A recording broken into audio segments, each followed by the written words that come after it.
اعوذ باللہ من الشیطان الرجیم بسم اللہ الرحمن الرحیم لا جرم انما تدعوننی الیہ لیس له دعوة فی الدنیا ولا فی الآخرہ وان مردنا الی اللہ وان المسرفین هم اصحاب النار فستذکرون ما اقول لکم وافوض امری الی اللہ ان اللہ بصیر بالعباد فوقاه الله سیئات ما مکروا وحاق بآل فرعون سوء العذاب النار يعرضون عليها غدوا وعشيا ويوم تقوم الساعة ادخلوا آل فرعون اشد العذاب۔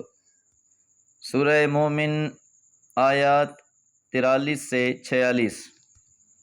فرعون کے دربار میں مرد مومن کا خطاب، گفتگوئے بادلیل حجت و براہین کے ساتھ جاری ہے۔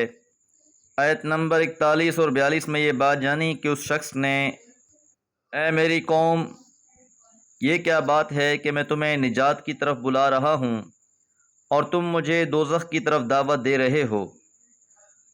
تم مجھے بلا رہے ہو کہ میں اللہ کا کفر کروں، اللہ کا انکار کروں اور اس کا شریک ایسی چیزوں کو ٹھہراؤں جن کے متعلق مجھے کوئی علم نہیں، اور میں تم کو اللہ العزیز الغفار کی طرف دعوت دے رہا ہوں۔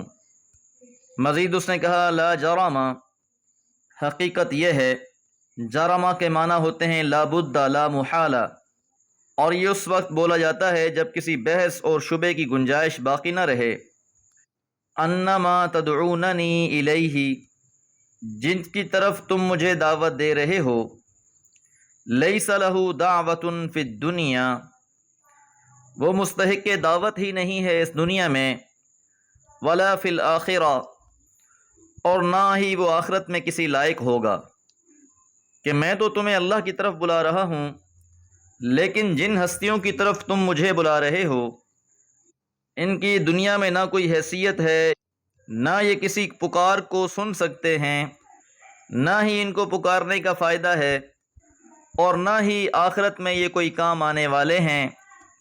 تو جن بتوں کی یہ پرستش کر رہے تھے، اللہ کو چھوڑ کر جن کی یہ بندگی کر رہی تھی قوم، انہیں ان کے معبودوں کی وقت اور حقیقت سے آشنا کرایا کہ نہ تو دنیا میں ان کے لیے کچھ لائق ہے اور نہ ہی آخرت میں ہوگا۔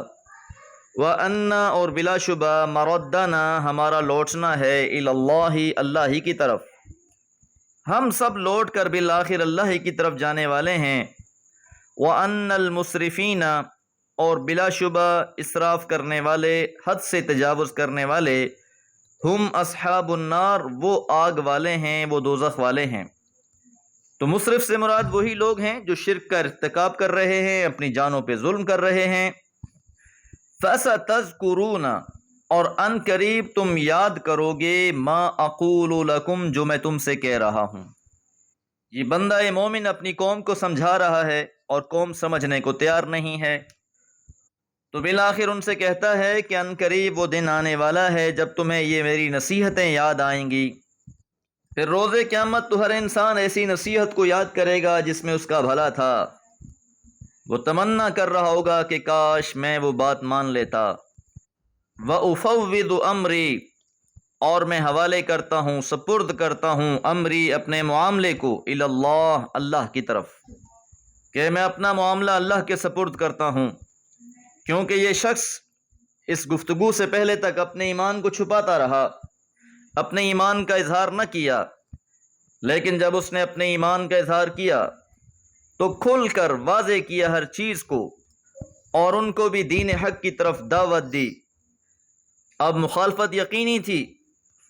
فرعون ایک بہت ہی ظالم اور جابر قسم کا بادشاہ تھا۔ اس شخص نے عملی طور پر بہت بڑا جہاد کیا تھا کہ ایک ظالم اور جابر بادشاہ کے سامنے کلمہ حق بیان کیا تھا، اور آخر میں اس نے یہی بات کی کہ میں اپنے معاملے کو اللہ کے سپرد کرتا ہوں۔ ان اللہ، بلا شبہ اللہ تعالی، بصیر بالعباد، اپنے بندوں کا نگران حال ہے، وہ اپنے بندوں سے خوب آگاہ ہے۔ فوقاہ اللہ، پس اللہ تعالیٰ نے اس کی حفاظت کی، اللہ تعالیٰ نے اس کو بچا لیا، سیئات ما مکروا، ان کی بری چالوں سے۔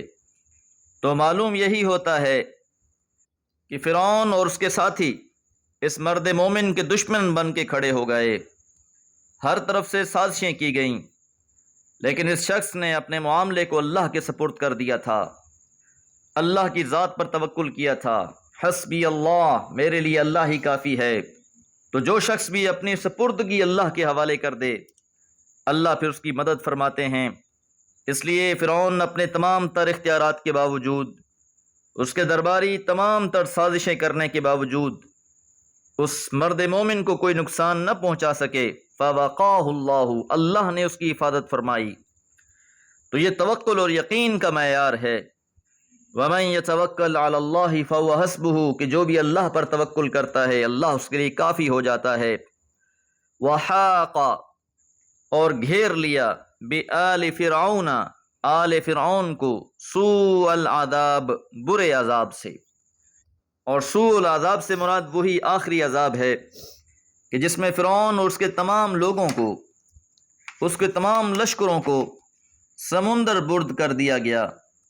حالانکہ اس سے پہلے بھی اس قوم پر چھوٹے چھوٹے عذاب آتے رہے، وہ تنبیہ کے لیے تھے۔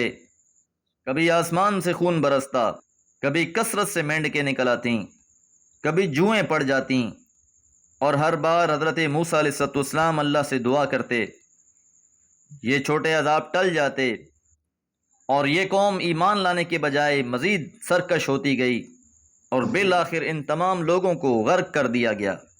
تو یہ سوء العذاب تھا۔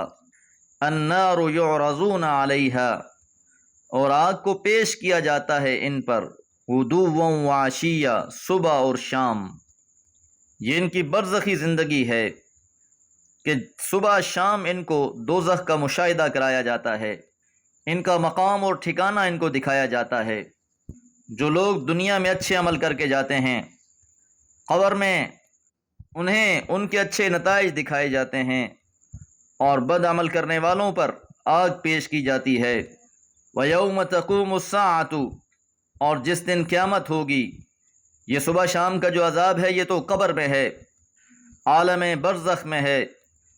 موت اور روز قیامت اٹھائے جانے کے درمیان کا جو وقفہ ہے، جسے عالم برزخ کہا گیا ہے، یہ عذاب تو وہاں ہو رہا ہے، اور جب روز قیامت انہیں اٹھایا جائے گا، ادخلو، داخل کر دو، آل فرعون، آل فرعون کو، اشد العذاب، سخت ترین عذاب میں۔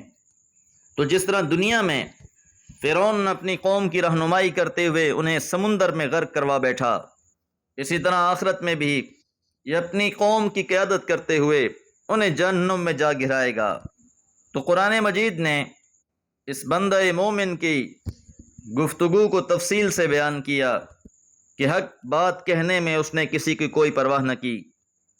دنیا میں بھی ایسے لوگوں کے لیے عزت ہے، قرآن کا حصہ بنا دیا گیا، اس کا ذکر کیا جا رہا ہے، اس کی باتوں کو پڑھا جا رہا ہے، اور انکار کرنے والوں کا انجام بھی بیان کر دیا گیا۔ دعا ہے اللہ تعالی ہمیں حق کا راہی بنائے۔ وما علیہ الا البلاغ۔